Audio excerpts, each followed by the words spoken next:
তো গাইস কিছুদিন আগে যেহেতু লক্ষ্মী পুজো গেছে, তো লক্ষ্মী পুজোর মিনি ব্লগটাই তোমাদের সাথে শেয়ার করছি। তো লক্ষ্মী পুজোর দিন সকালবেলা আমি প্রথমেই উঠে যেখানে পুজো হবে মেঝেতে বড় করে একটা আলপনা দিয়ে দিয়েছিলাম, আর এখানে মা ঠাকুমার দিদি মিলে সমস্ত পুজোর যোগাযন্ত্র করেছিল। এখানে ঠাকুরের জন্য ফল মিষ্টি নৈবেদ্য সবই সুন্দর করে সাজিয়ে দেওয়া হয়েছিল, আর গোপুসোনাকে এখানে সুন্দর করে সাজিয়ে ঠাকুরের পাশে রাখা হয়েছিল। দেন ঠাকুরমশাই এসে এখানে সমস্ত পুজো শুরু করে দিয়েছিল, এখানে আরতিও করে নিচ্ছিল, আর আমরা সবাই অঞ্জলিও দিয়ে দিয়েছিলাম। এখানে ঠাকুরমশাই সুন্দর করে আরতি করে নেওয়ার পর মা বসেছিল লক্ষ্মী পুজোর পুঁথি পড়তে।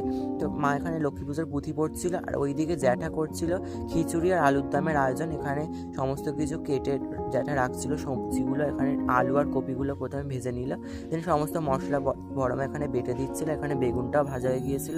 আর খিচুড়ি আলুর দমটা দেখতে এত টেস্টি লাগছিল না। সমস্ত কিছু রেডি হওয়ার পর আমরা সকলে মিলে বসে পড়েছিলাম খিচুড়ি আলুর দম খেতে, আর এটা খেতে দারুণ হয়েছিল গাইস, জানো তো। দেখা হচ্ছে নেক্সট মিলাকে, বাই।